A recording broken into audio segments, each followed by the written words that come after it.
Shortly thereafter, the pandemic hit and everybody had to go home from work. So everybody who needed workwear suddenly didn't want workwear because they would be wearing sweatpants.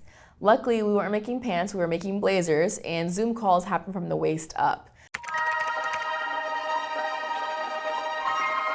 I see Power Woman taking over the world, and I don't say that lightly. I'm very serious when I say that.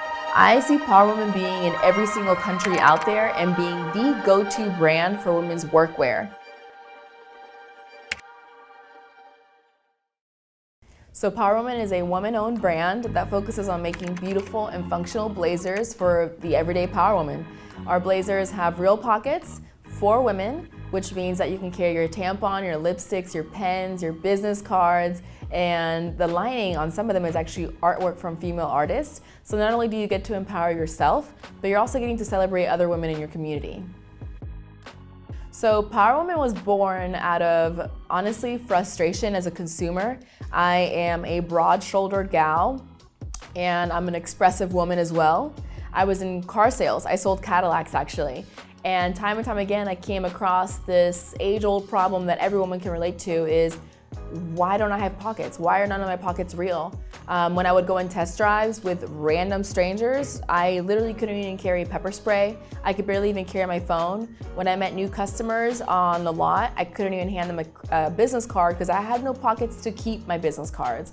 So it frustrated me that my level of professionalism and my level of hustle wasn't being met by my clothes. So my best friend and my co-founder and I created this brand for us mainly, and then realized that this problem was shared across the world by every single woman ever. We all want pockets.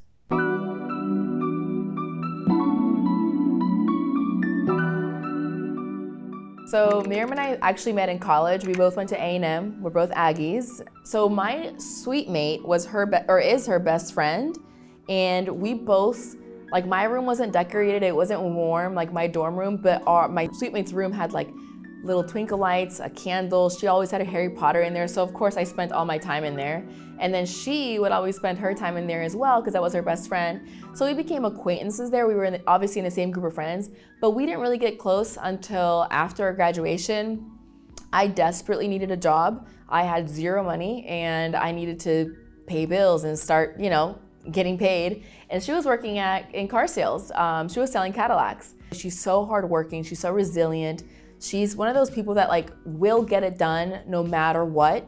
And I love that about her. So after a month of just kind of going through it in my head and thinking of what Power Woman would look like and be, I decided that I wanted to bring someone on that would whose strengths were my weaknesses, that would complement me. And she popped into my head immediately, and I talked to my husband about it, and he was like, yeah, absolutely. And so I called her. She was actually in Dallas, because she lived in Houston at the time. She was in Dallas for training through our company, our past company, and I called her on her way home back to Houston. Her husband was in the car, and her husband was the one that said yes. Even before I could get the whole pitch out, he was like, yes, we're in. So I've got both of them, not on payroll, but on lockdown. So we started Power Woman in 2019. We sold our first blazers September 5th, 2019, a month after my daughter was born. This was a few months before the pandemic. And so immediately we saw a great response from women in Texas in particular.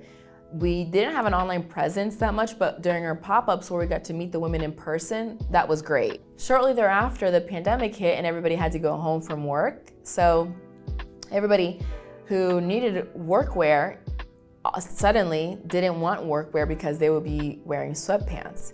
Luckily, we weren't making pants, we were making blazers, and Zoom calls happened from the waist up. For 4 to 5 months, we didn't really see any sales, which was really, made us panic. But what we did, we just dug our heels in and started to create an online presence, DMing people, DMing news stations, anchors, anybody that would listen to us and want to share our story.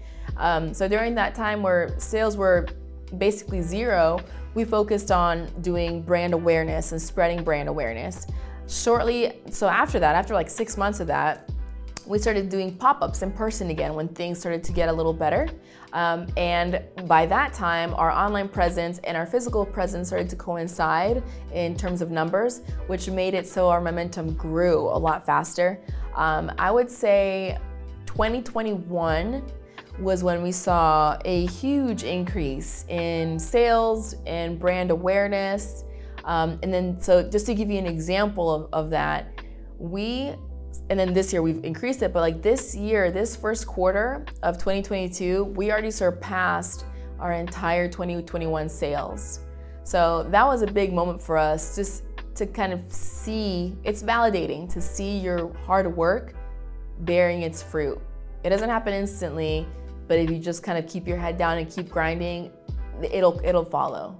There's a certain question that I get very often whenever I'm doing interviews, and it's, how come you weren't scared to jump into entrepreneurship? How come you weren't scared to quit your job? Or how did you do it without being scared? Or what are the steps to do that? And that question always kind of confuses me because it makes the assumption that I'm doing this fearlessly, and fear is very much a part of my process. Like, it is ingrained in me, but it's not something that deters me, it's something that motivates me. And I think I get that from my parents who immigrated here in the 90s. I immigrated here with them. But, as an adult looking back, now that I have a child and I'm married, I think of what would it take for me to uproot my entire family and move to a foreign country without knowing the language, hoping that it'll be a better life for my family and I. Like, what would it take? And what would I have to push through to do that? I tried to sell my business there, but the guerrillas took my business and I couldn't sell it because they said that they want it. And no way to battle with them. And I lose a lot of money because of them, but God is good.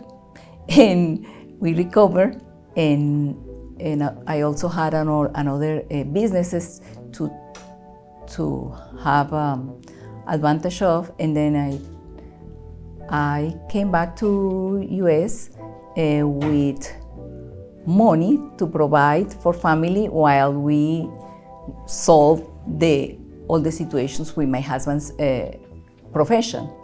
I knew it was gonna be a not easy road to take, but she did great. I was amazed on how she developed knowledge about media, about to put her company in a good place in US and in the world, because she has clients out of the country, and that's very impressed for me, because she doesn't have the stores or places for people to go to see her products, and she's doing great.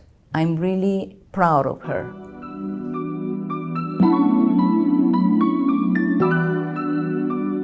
Power Woman is for literally every single woman out there. Every woman out there has something powerful in her that deserves to be let out, deserves to be celebrated, and deserves to be uplifted. I see Power Woman taking over the world, and I don't say that lightly. I'm very serious when I say that. I see Power Woman being in every single country out there and being the go-to brand for women's workwear. Whether it's for your first job, whether it's for you to negotiate your promotion or a salary increase, we want to be there with you, hyping you up. We want you to walk into that boardroom, no matter where you live, with a hot pink blazer and command the room. And no one is going to question whether or not you're professional, because you're going to show it to them. And you're going to be wearing Power Woman.